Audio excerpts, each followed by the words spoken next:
अगर आपकी गाड़ी स्टार्ट हो और चारों तरफ से बर्फ से ढकी हो तो सिर्फ 1 मिनट 24 सेकंड के अंदर आप कार्बन मोनोऑक्साइड गैस से बेहोश हो जाएंगे और 15 मिनट के अंदर इस गैस की वजह से आपकी जान चली जाएगी।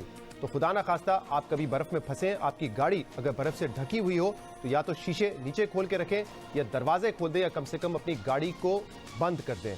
इन मामलात पर भी बात करेंगे, इस पर हुकूमत का मौक़िफ़ भी लेंगे, लेकिन सबसे पहले हमारे साथ सना दाऊद मौजूद है जो कि एनी शायद है, वो भी फंसी रही मरी में बाकी कई सारे लोगों के साथ। सबसे पहले उनसे बात करेंगे, फिर हुकूमत का मौक़िफ़ शामिल करेंगे। बहुत बहुत शुक्रिया सना, आपने हमें ज्वाइन किया। सना, आप भी अपनी फैमिली के साथ मरी में फंसी रही, बहुत सारी मुश्किलात का सामना आपको भी हुआ, जरा बताएंगी कि किस किस्म की मुश्किलात थी और कैसे आप लोगों ने अपनी रात गुजारी वहां पर?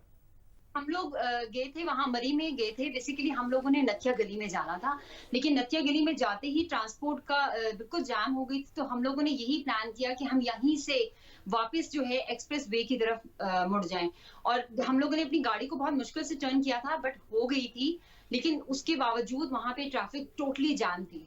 मेरे ख्याल से हम लोगों ने 4 से 5 घंटों में कोई 1 किलोमीटर भी हम लोग नहीं जा सके होंगे, बिकॉज वहां ट्रैफिक के बहुत बुरे हालात थे।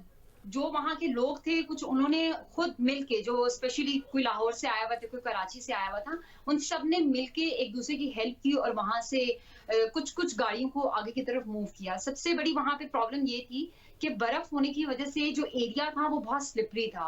तो बहुत मतलब मेजॉरिटी मैंने नहीं देखा किसी ने चेन अपने टायर्स पे लगाई हो। हम लोगों ने यहाँ से लेके गए हुए थे।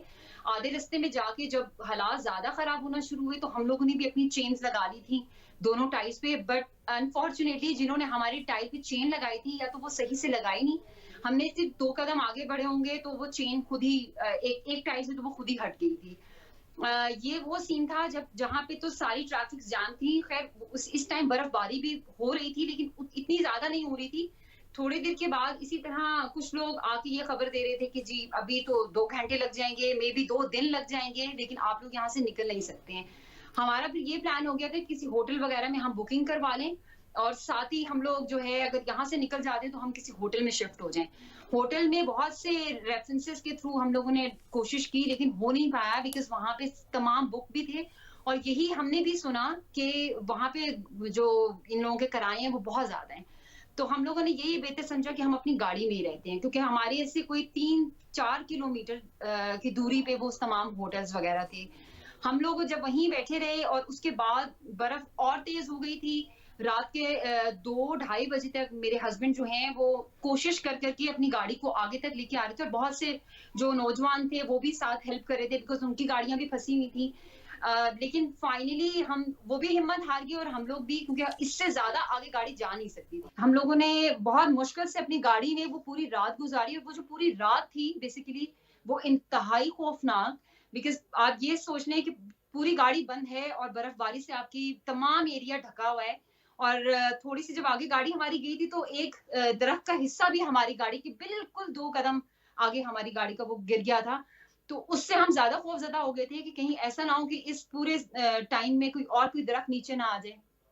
लेकिन वो रात जो है वो भूलती नहीं है, क्योंकि बच्चे स्पेशली हम बड़े डर गए थे तो ऑब्वियसली बच्चों का भी बहुत बुरा हाल था। अच्छा सना, ये बताइएगा कि आप तो हम देख रहे हैं रेस्क्यू 1122 हो, पाक फौज हो, तमाम लोग रेस्क्यू एफर्ट्स में अब काम कर रहे हैं, जगह को भी साफ करवा लिया गया है, लेकिन जिस रात आप लोग वहां पे फंसे हुए थे यानी कि जुम्मे और हफ्ते की शब, क्या उस वक्त आपको इंतजामिया हरकत में नजर आई? क्या मदद कर रहे थे लोगों की? क्या बर्फ हटाने का काम शुरू हो चुका था? और ये भी बताइएगा कि जब आप मरी के रास्ते जा रहे थे तो किसी ने आपको रोका कि बहुत रश हो चुका है, ना जाए, बर्फबारी बहुत ज्यादा है, हालात खतरनाक हो सकते हैं, ना जाए, किसी ने रोका आप लोगों को? नहीं सर, हमें किसी ने भी वहां नहीं रोका था। हम बिल्कुल नॉर्मल, बल्कि हम तो रहने के लिए भी नहीं जा रहे थे, हमने वापस आना था और किसी गाड़ी को भी नहीं रोक रहे थे। वहां जाकर जब हमने सिचुएशन देखी थी और मुझे खुद बहुत हैरत हुई कि किस तरीके से वहां छोटे छोटे बच्चे छोटी गाड़ियों में 5-5, 6-6 बंदे उस गाड़ी के अंदर थे। ये स्पेशली जिस गाड़ी में अमवात हुई हैं उसमें भी तादाद कुछ ज्यादा भी थी और हीटर ज्यादा ऑन करने की वजह से ये इनकी अमवात हो गई थी और हमें किसी ने नहीं रोका। इंतजामिया जो जिस टाइम तक रात हमने गुजारी थी सर, सैटरडे की रात थी वो, सॉरी फ्राइडे की रात में, सर कोई इंतजामिया कुछ भी वहां पे नहीं था, कोई मशीनरी नहीं थी। मशीनरी जो वहां पर पहुंची है वो मॉर्निंग में आई है, मतलब सैटरडे की सुबह में वहां पे मशीनरी आई थी और वो भी लोग जो हैं काफी बेचारों के, बल्कि एक खुशी थी उनके चेहरों पे कि थैंक गॉड कि कोई किसी ने तो ये हेल्प की, गवर्नमेंट के लोग आए। फिर शेख रशीद साहब का भी पता चला कि वो खुद भी वहां गए हैं, और इस तरह से हमें पता चलता रहा कि वहां पे कोई ना कोई ऐसी हलचल हो रही है कि लोगों को वहां से निकाला जाए। बहुत बहुत शुक्रिया। सना दाऊद हमारे साथ मौजूद थी, कह रही थी कि जब वो मरी के रास्ते जा रहे थे ट्रैफिक ज्यादा थी, हालात उस वक्त बर्फबारी बहुत ज्यादा हो रही थी, लेकिन किसी ने उनको वहां जाने से नहीं रोका, और जिस रात वो वहां पे फंसे हुए थे उस वक्त भी मदद के लिए कोई नहीं